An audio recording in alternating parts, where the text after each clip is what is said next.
नमस्कार दोस्तों, मैं प्रकाश आपका फिर स्वागत करता हूं अपने YouTube चैनल प्रकाश अंगवाला में। दोस्तों, आज अपने ब्लॉग में हम आपको इस टॉपिक पे बात करने चल रहे हैं या बताने चल रहे हैं कि क्यों एशियन पेंट मार्केट में सबसे ज़्यादा बिकता है।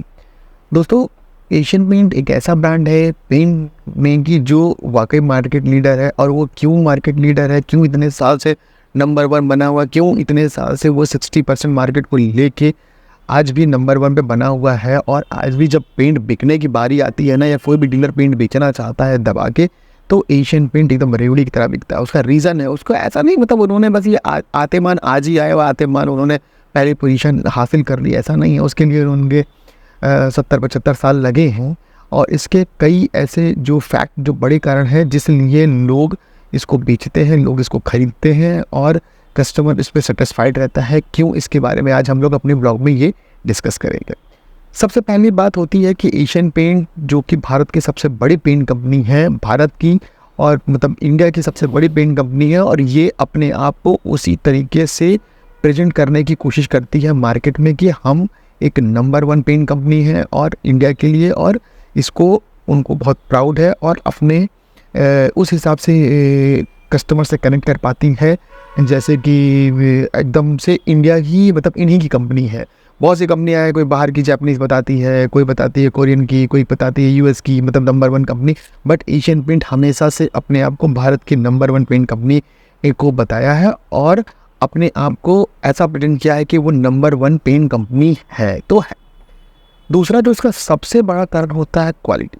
माल बिके ना बिके, टोकन रहे ना रहे, पेंटर को बेनिफिट हो ना हो, डीलर को बेनिफिट हो ना हो, लेकिन इनके जो क्वालिटी है, क्वालिटी प्रोडक्ट में कभी कोई शिकायत नहीं आती। अगर आती भी है तो वो फटाक से इसका रिजॉल्व होता है। और जहाँ भी लगी, जैसे अगर इन्होंने इनके प्रीमियम कैटेगरी के प्रोडक्ट जैसे एपेक्स मान लीजिए, अल्टीमा मान लीजिए, जो इनके की प्रोडक्ट्स है वो एक बार लग जाने के बाद वो सालों साल चलते हैं तो चलते हैं। तो ये एक सबसे बड़ा कारण होता है कि प्रोडक्ट की क्वालिटी है उसका कोई मुकाबला नहीं है। बाकी जो भी चल रहा हो, वो कम बिक रहा है, ज़्यादा बिक रहा है, वो सब चीज़ें सब सेकेंडरी, लेकिन क्वालिटी, एशियन पेंट की जो क्वालिटी है वो बाकी सभी कंपनियों की जो क्वालिटी है उसके लिए बेंचमार्क माने रखता है। तीसरा जो कारण होता है, जो सबसे बड़ा कह सकते हैं, वो है कस्टमर सेटिस्फैक्शन। दोस्तों, एशियन पेंट इस मामले में बहुत ही आगे है कि उसका कस्टमर नहीं टूटना चाहिए। उस कस्टमर सेटिस्फेक्शन के लिए वो हर एक वो काम करने को तैयार होती है, चाहे वो सही हो या गलत हो, जो भी चीज़ें, वो अपने कस्टमर का बेस नहीं तोड़ना चाहती।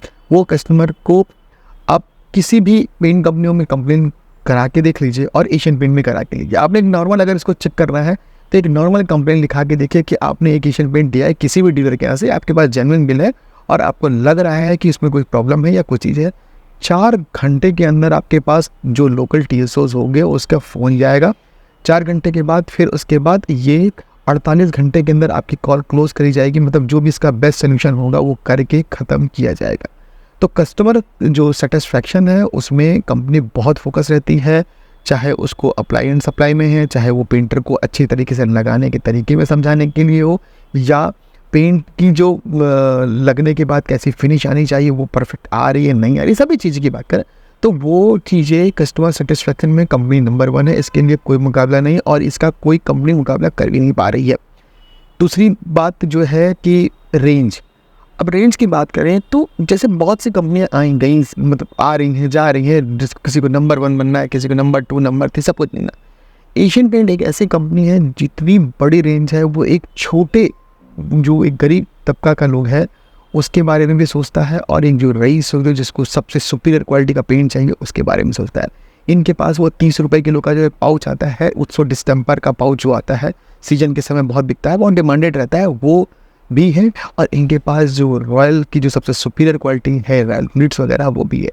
इनके पास एनामिल है, इनके पास इमल्शन है, वॉलपेपर से, मतलब पेंट से रिलेटेड, डेकोरेटर से रिलेटेड इतनी बड़ी रेंज है, वो कोई कंपनी इतनी जल्दी बीट नहीं कर सकती। और इसकी प्रॉपर सप्लाई और प्रॉपर वो मटेरियल मिलना, उस पर होमवर्क करना, बहुत सी ऐसी चीज़ें रेंज की बात करते हैं। और कोई भी प्रोडक्ट कंपनी लेकर आती है मार्केट में, कोई भी प्रोडक्ट लेकर आती है, इवन नॉर्मल डिस्टेम्पर को भी ले आती है, तो भी उसको जब तक वो पूरी तरीके से स्टैब्लिश नहीं हो जाता तब तक वो मार्केट वो बैठती नहीं है और उस पर फोकस कर रहती है, वो उसके फोकस प्रोडक्ट पे आता है। तो बड़ी रेंज की वजह से कंपनी ज़्यादातर कंपनियों को बीट करती है, आगे निकलती है और इतनी बड़ी रेंज में कुछ ना कुछ हमेशा वो नया करती रहती है।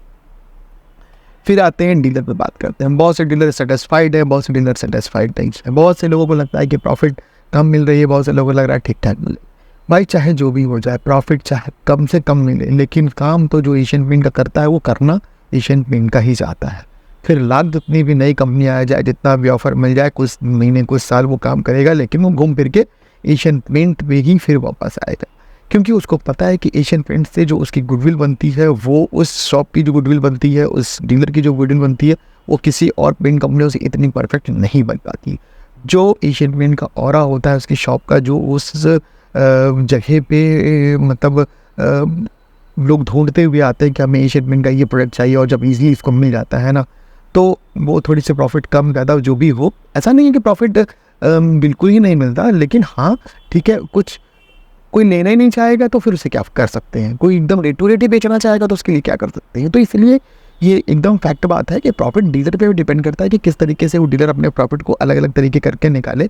बहुत सी चीज़ें इसमें मन रखती है, इसके लिए बाद में एक वीडियो बनाएंगे। बट डीलर चाहे जैसा भी हो, उसको जो भी सेटिस्फेक्शन हो ना हो, लेकिन माल वो बेचना पहली प्रैक्टिस की एशियन पेंट ही होती है। इसके बाद आता है कि ब्रांड, जो ब्रांड की वैल्यू है ना, कि मतलब अगर आप पेंट का बिजनेस कर रहे हैं तो आपको एशियन पेंट को डिनाई नहीं कर सकते। आप सोच लीजिए किसी और कंपनी के साथ हम नया बिजनेस शुरू कर लें, पॉसिबल नहीं है। आप सोच लीजिए कि हम इसके अलावा कोई बिजनेस कर लें, पॉसिबल नहीं है। आपके पास हर 10 में से 6 कस्टमर आएंगे जो एशियन पेंट के प्रोडक्ट को रटे हुए मांगते हैं। ऐसा नहीं है कि मतलब उनको पता होता है कि रॉयल के अंदर कितने प्रोडक्ट आते हैं, कस्टमर को पता होता है। उनको पता है कि एपेक्स अल्टीमा या एपेक्स शाइन या ऐसा प्रोडक्ट जो मार्केट में ईजिली है। कस्टमर को ये इतने एजुकेटेड रहते हैं कि एशियन पेंट के ज़्यादातर प्रोडक्ट को वो जानते हैं। तो जो ब्रांड है ना, वो वाकई इतना बड़ा ब्रांड है कि इसको पकड़ पाना बाकी कंपनियों के लिए इतना आसान नहीं होता। इसके बाद आता है दोस्तों मार्केटिंग। भाई मार्केटिंग का तो कोई मुकाबला ही नहीं। इनके जो ऐड होते हैं ना, वो इस लेवल से इस लेवल के ऊपर होते हैं। मतलब इनके ऐड आप देख लीजिए, शुरू में हमको याद है कि बहुत पहले जब इन्होंने अपना कलर वर्ड वगैरह लॉन्च किया था, तो उस समय मेरा वाला क्रीम करके ऐड चला था, और ये तेरा घर ये मेरा घर ऐड चला, मेरा वाला क्रीम चला, फिर शुक्ला जी ऐड चला। मतलब जो भी ऐड इनके आए हैं वो इतने कैची रहे हैं। वो समय के साथ पहले लोग टीवी वगैरह बहुत देखते थे तो टीवी में चलते थे। आज के समय इनके ऐड फेसबुक, इंस्टा, रील वगैरह सब में बहुत ईजिली पाए जाते हैं।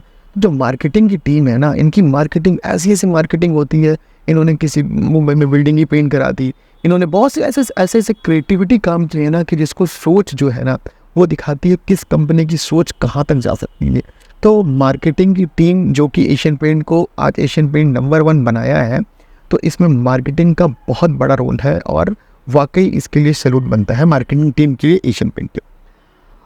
इसके बाद आता है कि एशियन पेंट हमेशा से ये नए और पुराने जो डीलर हैं, मतलब नए और पुराने डीलर, मतलब डीलर तो कोई भी है, उस पर नई जनरेशन और पुरानी जनरेशन से जब नई जनरेशन आती है तो बहुत कुछ गैप होता है। तो यहाँ पे दोनों के लिए कुछ ना कुछ है। अगर पुराने दादाजी अगर पेंट का काम कर रहे हैं, उनका खोता आ रहा है, तो यहाँ पे नई क्वालिटी के तरीके से पेंट बिक रहा है, नए पेंट बेचना शुरू कर। दादाजी अगर इमल्शन और डिस्टेम्पर पे ही रह गए थे, तो यहाँ पे आके आपका इमल्शंस आ गए हैं, स्टोर्स आ गए हैं नए तरीके से। अगर यूथ चाह रहा है कि हमें नए तरीके से काम करना है, तो उनके लिए ये भी ऑप्शन है कि आप स्टोर बनाइए, एकदम नए तरीके से बनाएंगे।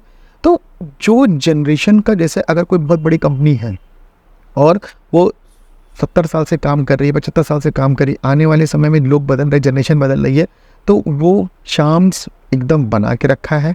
माई आवाज़ जो पोर्टल है, अगर आप सही तरीके से पोर्टल चलाना सीख लें तो आपको किसी TSO की ज़रूरत ही नहीं पड़ेगी। तो ये जो नए और पुराने का जो कॉम्बिनेशन है ना, वो एशियन पेंट से अच्छा कोई समझ ही नहीं सकता, और ये डीलर को बांधने में बहुत ही अच्छा रोल प्ले करता है। दोस्तों एक जो बहुत अच्छी चीज़ इनके में है, मतलब एशियन पेंट में है, आज सबको लग रहा होगा कि एशियन पेंट का क्या हो गया, इतनी तारीफ़ पे तारीफ़ हो रहा है। ये बड़ा रिसर्च के बाद ये वीडियो बनने पे आया है। बहुत कुछ सोचा समझा देखने के बाद ये हुआ कि ये वीडियो बनना चाहिए। तो एशियन पेंट हमेशा कुछ ना कुछ नया करती रहती है। अगर कोई प्रोडक्ट इनका इस्टेब्लिश हो गया है तो इस पर जाके वो बैठ नहीं जाएंगे। उसके बाद उसकी ऐसी नई सी चीज़ आएगी ना कि हम सोचते रह जाएंगे। हमें याद है कि बहुत पहले जब केवल एपेक्स आया करता था तो अचानक से एपेक्स अल्टीमा आया। लोगों को लगा जब इतना महंगा पेंट ऑलरेडी है तो अल्टीमा कैसे बिक जाएगा, तो अल्टीमा आया। अल्टीमा जब एक बार इस्टेब्लिश हो गया मार्केट की को पता चल गया कि अल्टीमा बहुत आसानी से बिक रहा है तो उन्होंने अल्टीमा स्ट्रेच लेकर आए। डैम प्रूफ ख़त्म हो गया, डैम प्रूफ आया, डैम प्रूफ उसके बाद डैम प्रूफ में एक्सटीरियर डैम प्रूफ आ गया। तो मतलब बहुत सारी ऐसी चीज़ें आ गई। फिर इन्होंने हमेशा कुछ ना कुछ नया करना, नया टेक्सचर्स। जब रॉयल प्ले जिस समय लॉन्च हो गया था, हम लोग लॉन्चिंग में गए थे तो पता चला बाप रे, मतलब कैसे ये पेंट किया गया होगा, किस तरीके से क्या किया होगा, मतलब बहुत ही यूनिक था कि अरे यार ये तो इस तरीके से तो कोई कर ही नहीं सकता। लेकिन उन्होंने रॉयल प्ले को एकदम स्टेब्लिश कर दिया कि हाँ रॉयल प्ले एक ऐसा है कि सभी कंपनियों को इसके बारे में सोचना पड़ा और लाना पड़ा। बटानिक पेंट की एकदम नई डिज़ाइनिंग आ गई, रस्ट पेंट आ गया, मतलब इतनी नई से नहीं। चाहे मार्केटिंग में देखो, मार्केटिंग में भी एक से एक जगह, अगर हम कलकत्ता की तरफ देखते हैं, वेस्ट बंगाल की तरफ, तो दुर्गा पूजा में एक से एक क्रिएटिविटी होती है एशियन पेंट की। मार्केटिंग की क्रिएटिविटी देख लीजिए, बड़े बड़े जो सेलिब्रिटीज़ हैं उनके घर पेंट करा रही हैं, शूट कर रही हैं, बता रही हैं कि वो एशियन पेंट लगा रही है, एशियन पेंट ने कैसे चेंज किया। तो मतलब कुछ नया करते रहना ये एशियन पेंट की फितरत में है और ये हमेशा कुछ ना कुछ नया लाएंगे और नया करते रहेंगे। इसके बाद एक जो सबसे बड़ा जो वो है कि मतलब पॉइंट जिसे कह सकते हैं कि हर जगह विजिबिलिटी इनकी। दोस्तों हर जगह विजिबिलिटी बहुत आसानी से मिलेगी। अगर आप एशियन पेंट के बारे में सोच भर लीजिए तो लोकल मीडिया में आपको भरमार पोस्टर्स दिख जाएंगे, आपको टीवी ऐड दिखेंगे हमेशा, आपको सोशल मीडिया में हमेशा ऐड दिखेंगे, आपको यूट्यूब में दिखेंगे, आपको मूवीज़ में एशियन पेंट की ऐड दिखेंगे। तो मतलब अपनी विजिबिलिटी ये हमेशा बनाए रखते हैं। डीलर के हमेशा डिस्प्ले स्कीम और बहुत सी चीज़ें इस तरीके से बनाए रखते हैं। हाँ, कुछ कमियां भी हैं कंपनियों में, कुछ चीज़ें ऐसी भी है कि जो कि समय के साथ बहुत सी चीज़ें आती चली जा रही हैं, वो बदलने की सख्त विजिबिलिटी एशियन पेंट की हमेशा साल के 12 महीने बनी रहती। चाहे कोई क्रिकेट मैच हो जाए, चाहे IPL हो जाए या कोई भी स्पोर्ट्स हो, उसमें हमेशा मिलेगी, सोशल मीडिया में हमेशा मिलेगी और समय के साथ साथ वो नए नए तरीके से विजिबिलिटी रहते हैं। मतलब लोगों को ये पता होता है कि पेंट कराना है तो पहली प्रायोरिटी एशियन पेंट होती है। तो दोस्तों लोग ये एक छोटा सा एक ब्लॉग हमने बनाया कि क्यों एशियन पेंट सबसे ज़्यादा बिकता है। इतना आसान नहीं है कि किसी के लिए भी तुरंत आते मन वो नंबर 1, 2, 3 पे पहुंच जाना। और बहुत मेहनत करी गई है एशियन पेंट की टीम ने, एशियन पेंट की मार्केटिंग टीम ने, या सभी लोगों ने बहुत मेहनत की है। डीलरों ने मेहनत की है, पेंटरों ने, इन्होंने सिखाया है कि कैसे पेंट बेचा जाता है और कैसे प्रीमियम पेंट बेचा जाता है।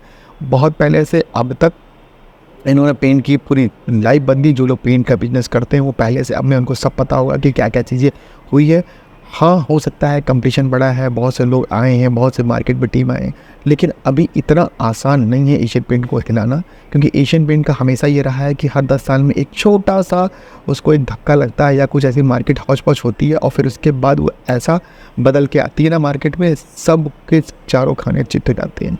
तो देखिए, अगर आप लोगों के कुछ अनुभव है तो प्लीज़ इस कमेंट में लिख के बताइए सही बोल रहे हैं, गलत बोल रहे हैं, जो भी चीज़ आपको लगता है लिखिए, बताइए और बताइए क्यों आपको लगता है क्या एशियन पेंट नंबर 1 है, क्या एशियन पेंट के आप डीलर हैं, क्या आपको कि आपने यूज़र हैं या एशियन पेंट आपने लगाया है। कुछ भी आपको लगता है तो प्लीज़ ये कमेंट में लिख के बताइए कि जो भी आज व्लॉग बनाया है सही रहा है, उसके बारे में हमने सही बोला है या सही एनालिसिस किया है कि नहीं। अगर मेरे व्लॉग आपको पसंद आ रहे हैं तो प्लीज़ मेरी वीडियो को लाइक कीजिए, शेयर कीजिए और सब्सक्राइब कीजिए मेरे चैनल को, क्योंकि हम इसमें पेंट से रिलेटेड वीडियो बनाते रहते हैं और आने वाले समय में फिर एक से एक वीडियो आपको लेकर आएंगे। आज अपने ब्लॉग में इतना रखते हैं। Thank you very much. जय हिंद।